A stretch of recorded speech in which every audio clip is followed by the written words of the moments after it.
Magic. Kalau kita bicara tentang magic atau sihir, pasti otak kita tertuju pada mana, mage, tongkat sihir, atau mantra sihir. Tapi gimana jadinya kalau sebuah akademi sihir yang dasarnya menerima calon mage, malah menerima manusia pecinta kue sus tanpa energi sihir sama sekali? Kenapa gua ngebahas hal ini? Karena di kesempatan kali ini, kita akan melanjutkan alur cerita dari anime yang menggambarkan momen ketika Saitama masuk ke Akademi Sihir dengan gaya Asta. Anime ini berjudul Muscle, Magic and Muscles episode kedua. Tapi sebelum kita mulai, jangan lupa buat memencet tombol subrek dan like di bawah. Dan jangan lupa buat share sebanyak mungkin ke teman-teman kalian supaya semua anime yang kalian sukai bisa gue lanjutkan di tiap minggunya. Oke, langsung saja. Enjoykan posisi angkat barbel kalian, comot treadmillnya Pak Suherman tetangganya Pak Dadang, dan mari kita mulai alur ceritanya. Rita dimulai dengan menampilkan Akademi Sihir Eastern yang sangat terkenal karena mampu melahirkan banyak murid elit. Tidak hanya itu, akademi ini juga terkenal dengan ujian masuknya yang terkenal sangat sulit, di mana persentase kelulusannya kurang dari 3% saja. Dengan kata lain, hanya orang-orang dengan energi sihir yang sangat hebatlah yang mampu membuka gerbang Eastern.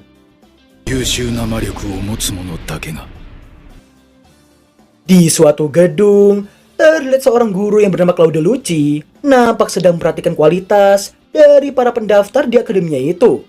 Baginya, status calon murid di akademi itu haruslah orang dari kalangan atas. Di tengah dirinya yang masih memperhatikan, terdapat balon teks yang berputar mengelilingi dirinya. Merasa risih dengan suara itu, dirinya kemudian melirik ke arah perginya sumber suara tadi.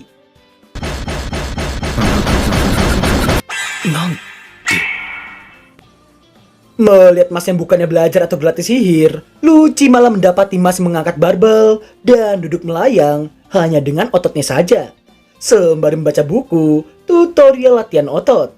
Tak hanya itu, Lucci juga dibuat keheranan dengan kelakuan dua orang di belakang Mas. Kedua orang itu tak lain adalah Brad dan juga Regro. Regro yang masih khawatir pun ditenangkan oleh Brad karena dirinya merasa rencana garis tanda sihir palsu yang ia rias akan membuat semuanya berjalan lebih lancar. Merasa jengkel dengan semua itu, Lucci berniat untuk menggagalkan Mas yang tak tahu apapun. Setelah itu, Lucci terlihat menyambut para peserta dengan cara yang terbilang eksentrik.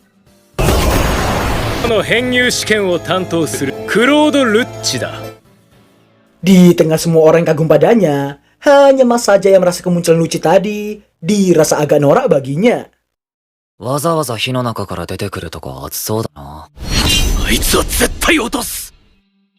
Tidak hanya itu, di saat Lucci yang hendak memulai ujian tulis, mereka yang diminta untuk duduk tidak mendapati satu kursi pun di sana. Namun saat kemudian,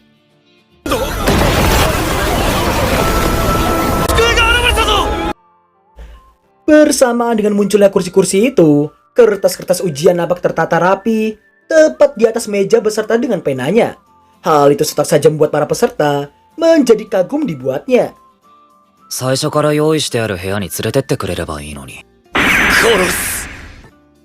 Singkat waktu, para peserta yang mendapati soal-soal mereka yang bergerak secara acak membuat mereka merasa kesulitan dibuatnya. Tingkat kesulitan itu rupanya diatur berdasarkan sihir yang telah diberikan oleh Lucci. Dengan tingkat kesulitan itu, tentu saja membuat Regro dan juga Brad meragukan Mas yang bisa lulus. Mas yang agak risih karena melihat semua kata-kata yang bergerak secara acak, dirinya kemudian melotot ke arah kertas ujiannya. Dan secara tiba-tiba,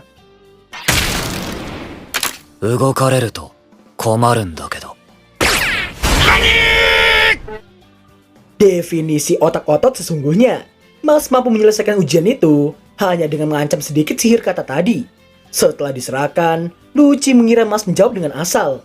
Namun dirinya dibuat sangat terkejut karena semua jawaban sihir tadi telah tertata dengan sangat rapi. Setelahnya, Mas terus melakukan hal-hal di luar Nurul dan tidak manuk akal. Mulai dari ngangkat batu besar hanya dengan jempol, lari di atas air dengan kecepatan tinggi, dan semua itu ia lakukan hanya menggunakan ototnya saja. Hal itu tentu saja membuat Lucci jengkel karena Mas yang masih mampu bertahan. Setelah itu, mereka semua dihadapkan dengan ujian terakhir, di mana mereka hanya perlu melalui sebuah labirin. Akan tetapi, labirin itu bukanlah labirin biasa. Karena sewaktu-waktu, mereka harus menghadapi banyak rintangan di dalam sana. 30 menit adalah batas waktu mereka semua. Dan siapapun yang keluar sebelum waktu habis, akan dinyatakan lulus. Scene berlanjut di posisi Mas yang menganggap enteng labirin itu.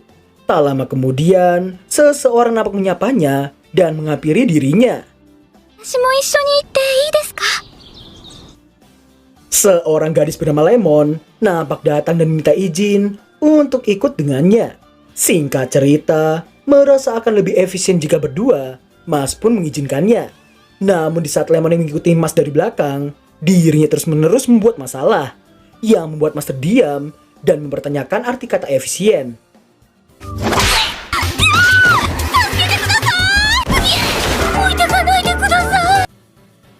Mas yang mendengar suara teriakan membuatnya merasa harus bergegas, namun secara tiba-tiba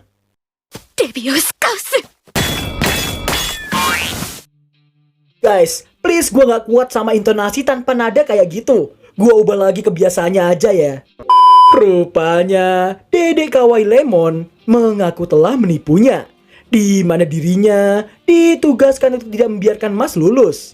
Meski telah dibelenggu seperti itu, Mas nampak masih dapat berdiri hanya dengan ujung jari kakinya. Lemon yang berkata manusia tak akan bisa melepaskan belenggu sihir seperti itu. Namun ternyata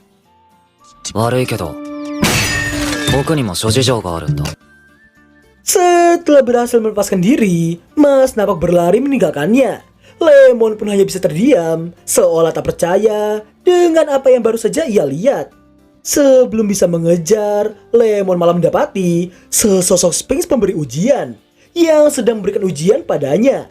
Merasa bahaya, Lemon pun berniat kabur menggunakan sihirnya.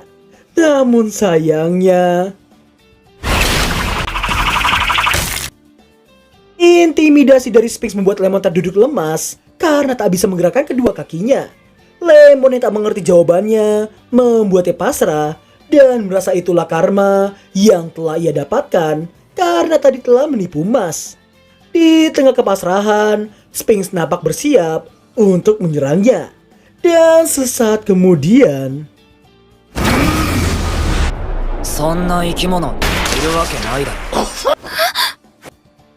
Mas nampak kembali karena merasa kondisinya dan Lemon yang dirasa hampir sama.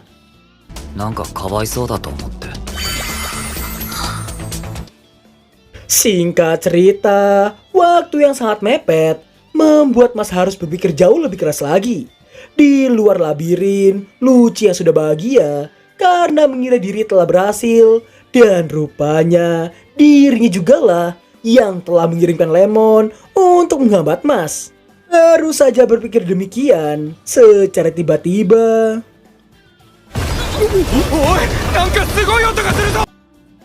suara gemuruh dapat terdengar semakin dekat. Luci pun memiliki kecurigaan, di mana labirin itu diketahui memiliki ketebalan 1 meter dengan kekebalan yang sangat tinggi. Namun saat ini, labirinnya itu bersuara bagaikan dentuman pukulan yang sangat keras. Dan ternyata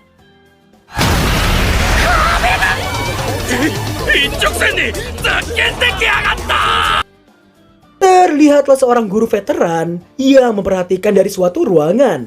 Dirinya merasa tertarik dengan Mas yang dirasa cukup unik baginya. Baru saja keluar, Mas mendapati semua peserta yang menghinanya dan mencacinya karena telah keluar dengan cara seperti itu. Tak tahan dengan hinaan yang ada, Lemon pun meminta mereka semua untuk berhenti.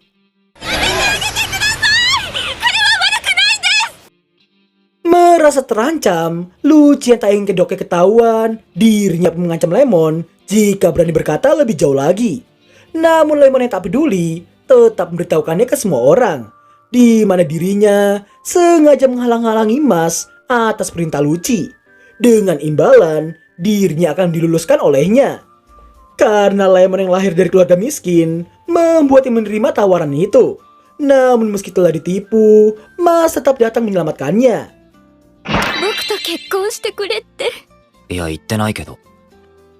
Singkat cerita, setelah mendengar kesalahpahaman Lemon yang sangat di luar nurul, Lucci pun mengakui semua tindakannya tadi dan tak merasa salah sama sekali.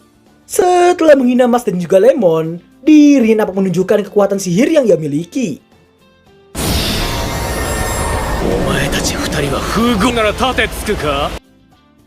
Di tengah bacotan ala antagonis mainstream, dirinya yang sangat sombong harus dibuat terkejut karena kelakuan Mas setelah ini.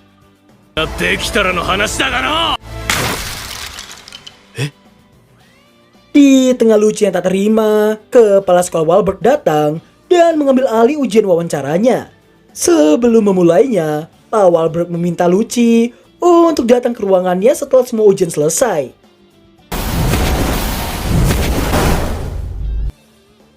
Ternyata peserta pertama yang akan diwawancarai adalah Mas. Singkat waktu, setelah cukup banyak pertanyaan, Mas nampak masih mampu menjawab meski jawabannya dirasa terlalu singkat.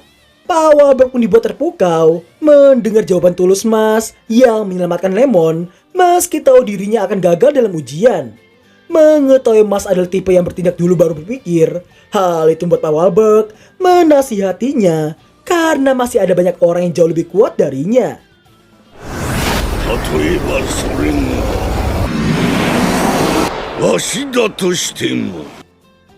Guru penguji lainnya pun dibuat merinding karena sihir Pak Walberg yang sangat mengerikan.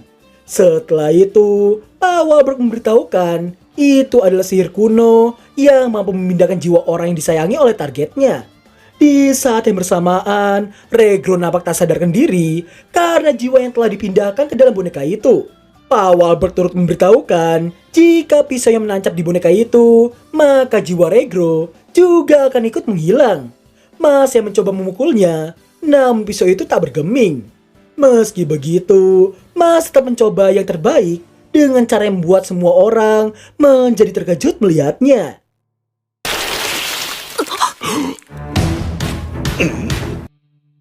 Melihat Mas yang benar-benar mendahulukan tindakan, hal itu membuat Pak Walberg memberitahukan tugasnya yang harus melindungi orang lemah dan mengatur orang yang kuat.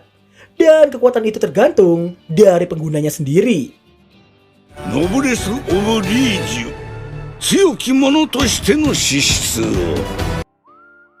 Menurut pandangannya, Mas adalah orang yang memiliki kapasitas yang ia maksudkan barusan. Bersama dengan menghilangnya sihir mengerikan tadi, ternyata banyak lilin yang terbang dan menampilkan cahaya biru yang sangat indah. Sebelum menyelesaikannya, Mas baru teringat tentang permisalan Pak Walberg soal melawannya tadi. Jawaban Mas membuat Pak Walberg menjadi terkejut dibuatnya.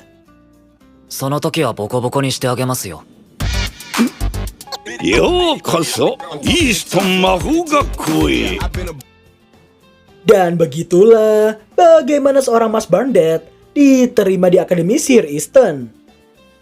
Singkat cerita, baru hari pertama, Mas sudah membuat kekacauan dengan menjalani pelajaran namun tidak menggunakan sihir.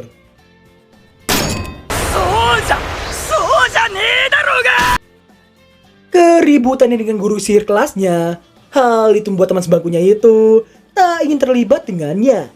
Baru saja berharap demikian, namun dirinya malah mendapati pertanda di mana pintu kamarnya nampak menghilang entah kemana. Dan ternyata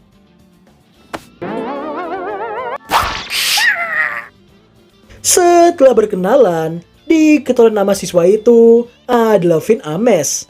Finn yang mengira Mas normal, namun diri dibuat menarik ucapannya barusan. Karena Mas yang juga menamai otot-ototnya dengan nama Kevin, Mike, Tom, Kim, dan lain sebagainya. Mas kemudian bertanya bagaimana caranya supaya dirinya bisa menjadi visioner suci. Singkatnya, Mas harus mengumpulkan sejumlah koin emas yang bisa ia dapatkan dari ujian, pelajaran, ekskul, dan kehidupan sekolahnya. Dan dari semua evaluasi itu, mereka akan diberikan koin perunggu sampai emas. Dan jika nilai tiap muridnya tak sesuai dengan minimum standar di tiap semesternya, maka dirinya akan dikeluarkan. Finn yang berusaha menjaga jarak nampak menyemangati Mas, namun tidak berkata, ayo berjuang bersama. Sedangkan Mas yang polos hanya menerima ucapan Vin dari sisi positif saja. Dan dirinya kemudian menawarkan kue sus padanya. 魔力を持たないマッシュは神格者になれるのか? Dan berakhirlah alur cerita anime Muscle episode kedua. Saatnya kita review jujur. Tapi kali ini gue gak nge-review jujur anime ini ya. Melainkan review jujur beberapa komentar yang gue bilang cukup stupid di mata gue. Pertama, buat kalian yang kemarin komen anime ini plagiat dengan penekanan serius, simpelnya gini. Jangan nonton anime ini kalau gak suka. Gua masih bisa menerima komentar yang bilang ini plagiat, tapi dengan pembawaan kata yang bercanda. Kedua, kalian yang gak tahu apa itu genre parodi, jangan malah ngatain anime ini dengan menyebutnya plagiat. Parodi itu ya memang bertujuan untuk menirukan suatu konsep atau objek secara kreatif. Makanya nih ya, kalau sekolah dengerin sensei kalian di depan, jangan malah ngerumpi di pojokan atau tidur di bangku. Dari SD, gua udah diajarin apa itu parodi. Jadi, kalian gak bisa ngatain suatu karya yang sudah terlabeli kata parodi dengan sebutan plagiat. Boleh mencintai suatu karya, tapi jangan berlebihan. Dan budayakan membaca terlebih dahulu, atau mencari informasinya dulu, baru berkomentar kasar. Bukan demi orang lain, tapi demi diri kalian sendiri. Supaya apa? Supaya gak malu-maluin diri kalian sendiri.